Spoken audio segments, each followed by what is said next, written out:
बिस्मिल्लाहिर्रहमानिर्रहीम। इय्याका नअबुदु व इय्याका नस्तईन। स्टूडेंट्स, आज हमने अपना जो नेक्स्ट टॉपिक है thermostat functions and feedback mechanism, इसके बारे में हमने बात करनी है कि हमारे पास जो थर्मोस्टेट फंक्शन है ये क्या है। पहली बात तो हमारे पास ये कि व्हाट इज़ थर्मोस्टेट। थर्मोस्टेट क्या है, तो जब हम इसकी बात करते हैं तो हम कहते हैं ये हमारे पास क्या है, ये सेट पॉइंट है। सेट पॉइंट किस तरह से, जिस तरह बच्चे आपने आयरन को देखा हो, इस्त्री को देखा हो या फ्रीजर को देखा हो, उसमें क्या होता है कि हमारे पास एक सेट पॉइंट है जहाँ पे हम उसको फिक्स कर देते हैं। जो ही उस रेंज पे टेम्परेचर पहुंचता है, ठीक है, अगर हमने फ्रीजर है तो उसके कम पे उसको फिक्स किया हुआ है, अगर आयरन है तो उसको हमने ज्यादा पे फिक्स किया हुआ है, तो जो ही उस पे टेम्परेचर पहुंचता है तो वो स्टॉप हो जाती है। ठीक है, तो अब अगर उससे कम या ज्यादा टेम्परेचर होता है तो वो क्या होती है, स्विच ऑफ और स्विच ऑन हो जाती है। इसी तरह हम कहते हैं कि थर्मोस्टेट क्या है, ये सेट पॉइंट है। सेट पॉइंट क्या है कि जिस तरह हम कहते हैं कि ह्यूमन टेम्परेचर क्या है 37 डिग्री पे फिक्स है, लेकिन इसके पास एक रेंज है। हम कहते हैं कि ये टेम्परेचर 36.1 से 37.8 डिग्री के दरमियान क्या है, यहाँ पे इसको स्टेबल किया जाता है, फिक्स किया जाता है। ये सेट पॉइंट है। अब ये सेट पॉइंट प्रेजेंट कहाँ पे होता है, हम कहते हैं कि हमारा ब्रेन है और ब्रेन का एक पार्ट है। अब इसकी हम बात करते हैं कि ब्रेन है और ब्रेन का जो पार्ट है कौन सा, हाइपोथैलेमस। हाइपोथैलेमस है और हाइपोथैलेमस में अब क्या होता है कि ये थर्मोस्टेट होता है। ठीक है, इसमें थर्मोस्टेट होता है। जो दो सेंटर होते हैं इस थर्मोस्टेट में, एक कौन सा है, हम कहते हैं कि हीटिंग सेंटर है, और दूसरा कौन सा है, हम कहते हैं कि क्या है, कूलिंग सेंटर। तो ये एक्टिवेट हो जाते हैं हीटिंग और कूलिंग सेंटर, जो कहाँ पे प्रेजेंट है, थर्मोस्टेट प्रेजेंट इन हाइपोथैलेमस। और हाइपोथैलेमस कहाँ पे है, ब्रेन में है। अब ये जज किस तरह से करते हैं कि जब हमारा ब्लड जो है वो सर्कुलेट करता हुआ हाइपोथैलेमस तक पहुंचता है, तो हाइपोथैलेमस में जो ये सेट पॉइंट है, जो थर्मोस्टेट है, ये जज करता है कि टेम्परेचर कम या ज्यादा हो गया है बॉडी का। अब जब इसने जज किया तो फिर इनमें से किसी एक सेंटर को उसने क्या करना है, स्विच ऑन कर देना है। अगर बॉडी का टेम्परेचर जो है वो कम हो गया है तो हीटिंग सेंटर को ऑन कर देगा, ताकि क्या किया जाए, हीट प्रोड्यूस की जाए, बॉडी का टेम्परेचर जो है वो मेंटेन किया जाए। और अगर जो टेम्परेचर वो कम हो गया, ज्यादा हो गया है, तो फिर कूलिंग सेंटर को एक्टिवेट किया जाएगा ताकि बॉडी में कूलिंग प्रोड्यूस की जाए। तो हम देखते हैं इसको एक हमारे पास क्या है कि हमने कहा 37 है, लेकिन इसकी रेंज क्या है, हम कहते हैं 36.1 से 37.8 डिग्री है। ये हमारे पास क्या है, यहाँ पे हम इसको कह रहे हैं कि ये इसकी बैलेंस स्टेट है। यहाँ पे क्या है कि ये इसकी क्या है, बैलेंस स्टेट है, कि यहाँ पे हमारा जो बॉडी का टेम्परेचर है वो क्या है, फिक्स है। तो जो ही बॉडी का टेम्परेचर जो है इस बैलेंस स्टेट से आउट होता है, या ये कम हुआ या ज्यादा हुआ, तो अब ये देखें ये बैलेंस में नहीं रहा, या तो ये पॉजिटिव हो गया है, बढ़ गया है, या क्या हो गया है, कम हो गया है। तो हम देखते हैं कि अगर टेम्परेचर जो है वो एक्सीड कर गया है, ठीक है, हम यहाँ पे कह रहे हैं कि टेम्परेचर क्या हो गया है, इंक्रीज। ठीक है, ये टेम्परेचर क्या हुआ, इंक्रीज कर गया है, 37 से ज्यादा हो गया है टेम्परेचर। यहाँ पे क्या हुआ, इंक्रीज। अब जब बच्चे टेम्परेचर इंक्रीज हो गया है तो यहाँ पे क्या है, अब ये जो फंक्शंस हैं हाइपोथैलेमस और ब्रेन के, यहाँ पे जाएगा। जब ये चला गया, जो ब्लड है पहुंच जाएगा, किसके पास पहुंच जाएगा, हम कहते हैं कि ये चला गया कहाँ पे, हाइपोथैलेमस, ब्रेन के पास चला गया। ठीक है, फिर हाइपोथैलेमस के पास चला गया। अब टेम्परेचर ज्यादा हो गया है बॉडी का, तो हाइपोथैलेमस ने क्या करना है, कूलिंग सेंटर को एक्टिवेट कर देना है। ठीक हो गया, टेम्परेचर बढ़ गया है तो अब इसने क्या किया, इसने हाइपोथैलेमस ने अपने जो थर्मोस्टेट था इसका, उसको इसने ऑन कर दिया। थर्मोस्टेट को जब ऑन किया तो इसने देखा कि बॉडी टेम्परेचर इंक्रीज कर गया है। थर्मोस्टेट ने क्या करना है, इसको अब डिक्रीज करना है। तो इसने क्या करने हैं, एक इसके पास क्या मैकेनिज्म है, वैसोडाइलेशन। ठीक हो गया, वैसोडाइलेशन जिस तरह के हम पहले डिस्कस कर चुके हैं। और दूसरा इसने क्या करना है, एक तो इसने वैसोडाइलेशन किया और दूसरा इसने पेंटिंग या स्वेटिंग को एक्टिवेट करवा देना है। दो काम किए। जब टेम्परेचर बढ़ गया, बॉडी का टेम्परेचर बढ़ गया, हाइपोथैलेमस ने उसके जज किया। हाइपोथैलेमस के पास जो थर्मोस्टेट है उसने क्या किया कि दो मैकेनिज्म्स ऑन करवा दिए बॉडी के। क्यों? क्योंकि बॉडी के टेम्परेचर को रेगुलेट करना है, स्टेबल करना है, सेट पॉइंट पे लाना है। थर्मोस्टेट ऑन हुआ, इसने वैसोडाइलेशन कर दी। वैसोडाइलेशन से क्या हुआ कि ब्लड वेसल जो है वो डायलेट हो गई। ठीक है, ब्लड वेसल जो है वो क्या हुई, डायलेट हो गई। इस डायलेशन से क्या हुआ कि हमारे एक्सपोज रीजन में ब्लड ज्यादा चला गया और थ्रू दी स्किन जो है हीट को एक्सपोज कर दिया गया, बाहर छोड़ दिया गया।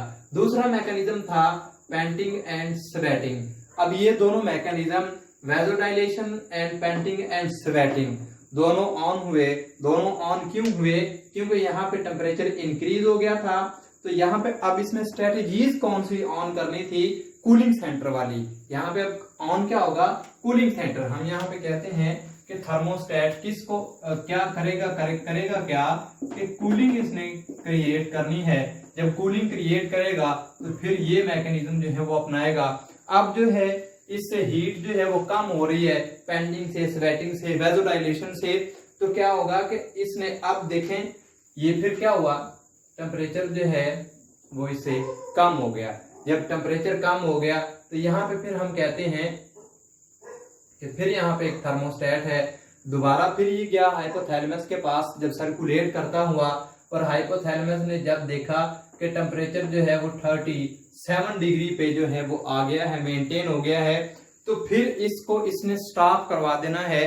किस मैकेनिज्म को, इस कूलिंग मैकेनिज्म को जो थर्मोस्टेट ने क्या किया है, एक्टिवेट किया है। इस मैकेनिज्म को इसने क्या करवा देना है, स्टॉप करवा देना है। इसने क्या करना है, स्टॉप दी मैकेनिज्म। इसने स्टॉप करवा दिया मैकेनिज्म को और टेम्परेचर क्या हो गया है, दोबारा से स्टेबल हो गया है। ये हमारे पास इसका टेम्परेचर का मेंटेन होके दोबारा स्टॉप करवा देना, ये हमारे पास क्या है, इसका फीडबैक मैकेनिज्म है। अब हम दूसरी साइड पे बात करते हैं कि जब टेम्परेचर क्या हुआ, यहाँ पे तो टेम्परेचर इंक्रीज कर गया था। अब हमने बात करनी है जब टेम्परेचर क्या होगा, डिक्रीज हो जाएगा। अब यहाँ पे क्या हुआ बच्चे, टेम्परेचर डिक्रीज। टेम्परेचर डिक्रीज हो गया है, कम हो गया है टेम्परेचर। जब टेम्परेचर यहाँ पे बच्चे कम होगा तो अब होगा क्या कि जब टेम्परेचर कम हुआ तो ये जब ब्लड जाएगा किसके पास, ब्रेन के पास, एसिड जैसे वहां पे है, फिर हमारे पास हाइपोथैलेमस में गया।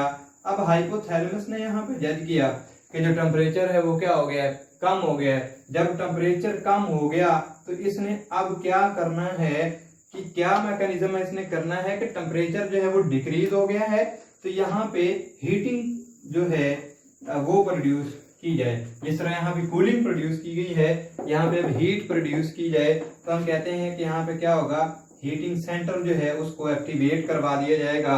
जब बच्चे हीटिंग सेंटर को एक्टिवेट करवा दिया जाता है तो इसने फिर क्या करना है, हम कहते हैं कि इसने फिर वैसो कॉन्स्ट्रिक्शन करवाएगा।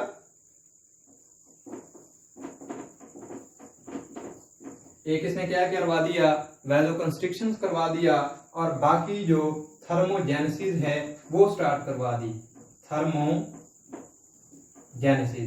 अब थर्मोजेनेसिस में हमारे पास वो दोनों तीनों मेथड हैं, जिसमें हमारे पास क्या है, थर्मोजेनेसिस में हम कहते हैं कि हमारे पास क्या है, इसमें एक तो शिवरिंग है, फिर हमारे पास क्या है, हम कहते हैं कि नॉन शिवरिंग है, फिर हमारे पास क्या है, हम कहते हैं कि ब्राउन फैट है। ये सारे मैकेनिज्म जब एक्टिवेट करवा दिए गए और उसके साथ क्या हुआ, वैसो कंस्ट्रिक्शन भी हो गई। अब टेम्परेचर जो है इसको बचा लिया गया है, सेव कर लिया गया है। तो टेम्परेचर दोबारा जब 37 पे पहुंच जाएगा यहाँ पे हमने देखा कि दोबारा जो टेम्परेचर वो 37 में पहुंच गया, तो फिर यहाँ पे क्या होगा, इसको स्टॉप दी मैकेनिज्म, फिर इस मैकेनिज्म को स्टॉप कर दिया जाएगा और हमारा टेम्परेचर फिर से क्या हो गया है, मेंटेन हो गया है। ये हमारे पास थी thermostat function and feedback mechanism. इसमें हमने देखा है बच्चों कि हमारे पास क्या था, हमने बात की कि थर्मोस्टेट क्या है, हम कहते हैं इट्स ए सेट पॉइंट। जिस तरह हमारे पास बहुत सारी चीजें हैं जिनमें टेम्परेचर रेगुलेशन के लिए सेट पॉइंट प्रेजेंट होते हैं, तो ह्यूमन का जो टेम्परेचर है वो हम कहते हैं कि 37 पे क्या है, सेट है। 37 डिग्री इसका क्या है, थर्मोस्टेटिक पॉइंट है, सेट पॉइंट है। फिर हम कहते हैं कि लेकिन इसके पास रेंज है कि 36.1 से लेके 37.8 तक अगर इसका टेम्परेचर जो है वो चला जाता है, तो हम उसके बारे में कहते हैं कि यहाँ पे हमारे पास क्या है, ये रेंज है। इस रेंज में जो टेम्परेचर है वो क्या है, वेरिएबल है। फिर हम कहते हैं कि थर्मोस्टेट है कहाँ, ह्यूमंस में अगर देखा जाए कि थर्मोस्टेट कहाँ है, तो हम कहते हैं थर्मोस्टेट प्रेजेंट इन ब्रेन, क्योंकि ब्रेन हमारा कंट्रोलिंग सेंटर है। अब इसमें क्या है, हाइपोथैलेमस एक रीजन है। अब हाइपोथैलेमस जो है वो जज कर रहा होता है इन सारी चीजों को।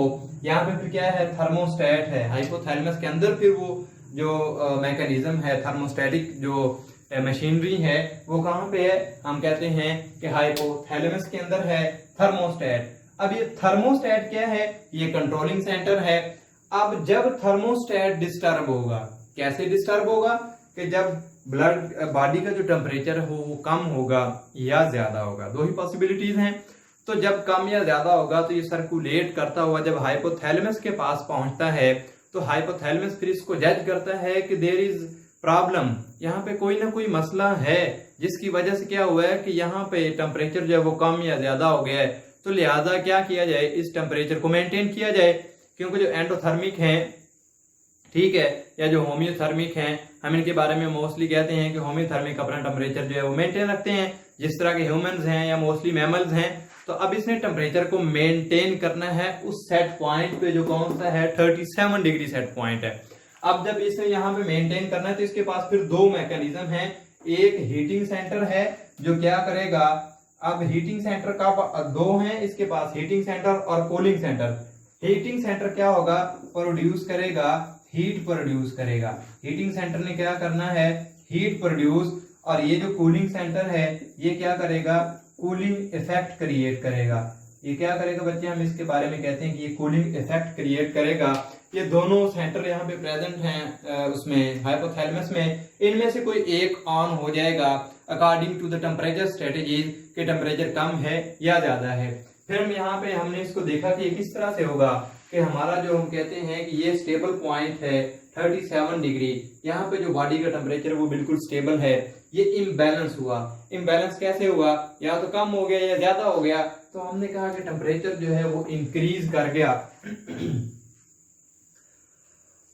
जब टेम्परेचर इंक्रीज कर जाएगा, ये ब्लड पहुंचा ब्रेन के पास, हाइपोथैलेमस के पास। हाइपोथैलेमस ने जज किया कि टेम्परेचर क्या हो गया है, इंक्रीज हो गया है। इसने थर्मोस्टेट को ऑन कर दिया, थर्मोस्टेट को सिग्नल दिया।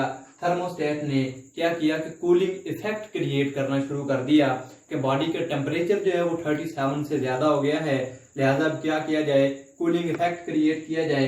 तो फिर कूलिंग करने के लिए इसके पास जो मैकेनिज्म है उनको एक्टिवेट कर दिया जाता है, जिस तरह के वैसोडाइलेशन है, जिस तरह के पेंटिंग है, जिस तरह के स्वेटिंग है, ये सारे मैकेनिज्म क्या कर दिए जाते हैं, ऑन कर दिए जाते हैं। और फिर क्या होता है कि इन सब से जब दोबारा ब्लड जो टेम्परेचर 37 पे आ गया, तो अब ये घूम के फिर जब बॉडी का वो ब्लड जो पहुंचता है हाइपोथैलेमस के पास, तो क्या करते हैं कि इसने देखा 37 पूरा हो गया है। फिर इस थर्मोस्टेट को क्या किया जाता है, इंपल्स दी जाती है, सिग्नल दिया जाता है कि इन मैकेनिज्म्स को क्या कर दे, स्टॉप कर दे। वो इन मैकेनिज्म्स को स्टॉप कर देगा क्योंकि अब हमारा टेम्परेचर जो है वो मेंटेन हो चुका है। अब इसने क्या किया, इन टेम्परेचर को स्टॉप कर दिया। जब स्टॉप कर दिया तो हम कहते हैं हमारा टेम्परेचर क्या है, बैलेंस में। और इस थर्मोस्टेट के इस सब मैकेनिज्म को स्टॉप करना, ये क्या है, हमारे पास क्या है, ये फीडबैक है कि हमारा टेम्परेचर अब कंप्लीट हो गया है, लिहाजा इसको स्टॉप कर दिया जाए। और दूसरी स्ट्रेटेजी हमारे पास थी, जब टेम्परेचर कम हो जाता है तो बिल्कुल उसके बरक्स हमारे पास वही, पहले कूलिंग सेंटर एक्टिवेट हुआ, अब हीटिंग सेंटर एक्टिवेट होगा और जो हीट प्रोड्यूस करने वाले मैकेनिज्म हैं वो स्विच ऑन हो जाएंगे और बॉडी का जो टेम्परेचर है दोबारा से 37 डिग्री पे पहुंचा दिया जाएगा। तो बच्चे ये थी हमारे पास थर्मोस्टेट, इसके फंक्शंस और इसका जो फीडबैक मैकेनिज्म है इन ह्यूमंस या मैमल्स में जो हमने आज डिस्कस किया है। Thank you very much.